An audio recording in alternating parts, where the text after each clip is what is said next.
On parle tactique, transfert et choix. Chaque rumeur on la décortique pour toi. Analyse fine, mercato sous les feux. Le Barça en détail, des coulisses aux enjeux. Le journal du Barça, les fans, les buts. Salut à tous et bienvenue sur le journal du Barça les amis. Je suis Thomas, alors là les amis. Quel plaisir immense, mais vraiment immense de vous retrouver aujourd'hui. On vient de boucler sa tournée en Asie et on termine sur un festival, une manita, un 5-0 contre Daegu.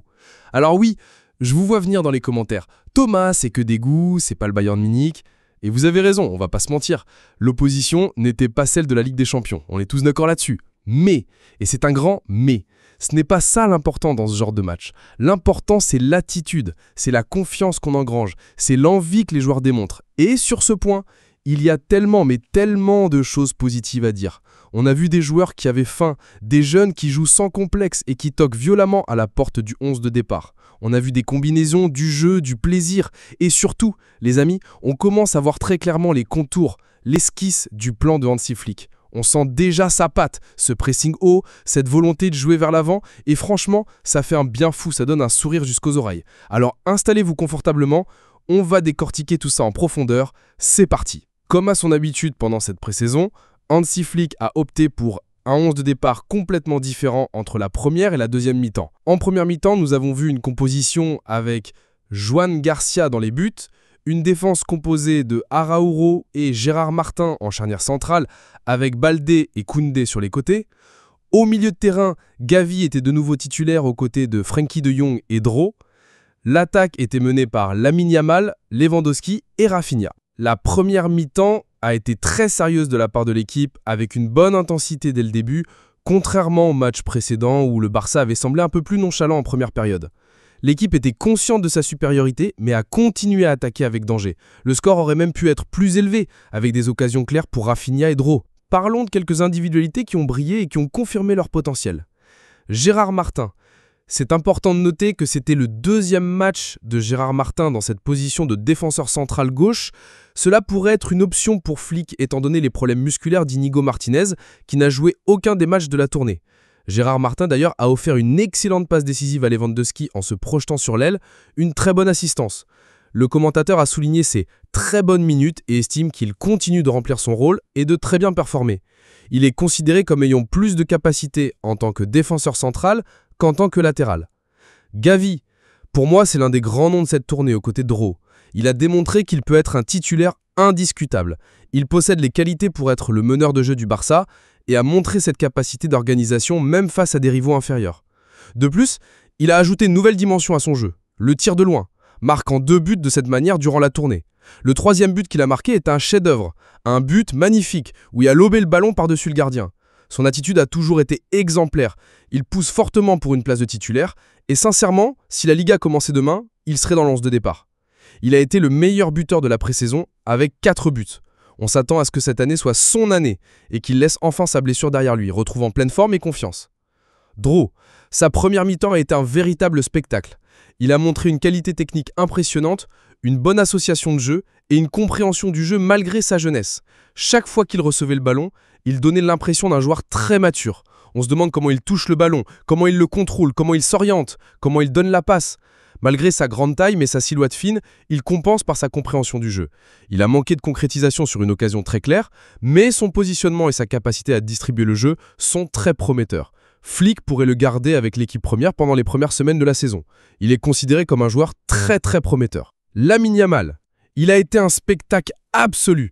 Il a fait un véritable festival de dribble et de débordement, mettant au supplice les défenseurs adverses. Sa capacité à éliminer des joueurs en 1 contre 1 et même en 1 contre 2 est incroyable. Le latéral et le milieu de Daegu doivent avoir des cauchemars avec Lamine. Il a réalisé des actions comme une double feinte vers l'extérieur et à l'intérieur qui a cassé la taille d'un défenseur à la manière de Messi contre Boateng et un petit pont dans un espace très réduit. Il manque encore un peu de précision sur les derniers gestes, mais sa qualité de frappe est indéniable, même si elle n'est pas encore suffisamment fiable. Son attitude a été exemplaire tout le long de la tournée, toujours désireux de bien faire et d'offrir du spectacle, même quand ça ne lui réussissait pas autant. Son potentiel est immense et nous voyons déjà une amélioration physique par rapport à la saison précédente. Il est un peu plus rapide et a gagné en musculature et vitesse. Le commentateur se demande quel est le plafond de ce footballeur, c'est une barbarie. Il a été le meilleur joueur du match. Lewandowski. Il a marqué son but sur une très bonne passe de Gérard Martin, et malgré ses 37 ans, il continue à marquer des buts. Rafinha a eu au moins 1 à 2 paires d'occasions claires manquées, y inclusivement une action très nette après une passe de Lamine Yamal. Et tout ça, ça nous amène au plan de Flick. On voit un pressing beaucoup plus intense, une volonté de récupérer le ballon très haut. L'équipe joue plus direct, plus verticalement. Les ailiers, comme Lamine, sont là pour provoquer, pour percuter. Et le milieu, avec un Gavi qui se projette et un De Jong ou un Prime plus en contrôle, ça a l'air de bien fonctionner. C'est un football excitant, c'est un football qui va de l'avant. Ça vous plaît ce style? En seconde période, l'équipe a été entièrement remaniée, avec Chesney dans les buts, une défense composée de Cubarsí et Christensen en charnière centrale, avec Geoffrey Teuren et Eric Garcia sur les côtés. Au milieu de terrain, Marc Casado et Pedri étaient présents avec Dani Olmo en position de milieu offensif. L'attaque était animée par Tony Fernandez, Rashford et Rooney Bardghji. La seconde période a été plus une formalité, mais les joueurs ont montré leur désir de prouver leur valeur. Tony Fernandez a marqué un très beau but après une excellente combinaison impliquant Olmo et Rashford. C'est un joueur très prometteur avec une qualité spectaculaire et un excellent sens du but, se projetant bien de la seconde ligne. Il est décrit comme avant un talent spectaculaire et Flick parie très fort sur lui. C'est un joueur incroyable, mais évolue dans une époque où il y a beaucoup de bons joueurs, rendant difficile de jouer et de gagner des minutes au Barça. Marcus Rashford a inscrit son premier but avec le Barça, jouant en position de numéro 9, ce qui est une option intéressante à considérer pour Flick. Son but est arrivé après une très bonne vision et une grande précision de passe d'Eric Garcia. Sa finition est très bonne, même si en termes d'association et d'espace réduit, Ferran Torres peut être plus préférable. Il a cependant réalisé de bonnes minutes en tant que numéro 9. Sa célébration a été jugée très sérieuse, mais le commentateur relativise en disant que c'est un match amical et qu'il est là pour marquer des buts et se mettre en forme. Rooney Bardghji a montré des actions où il a testé sa frappe et a démontré sa qualité technique, même s'il est encore tôt pour déterminer son importance pour la saison, parce qu'il faut le voir contre des rivaux de plus haut niveau.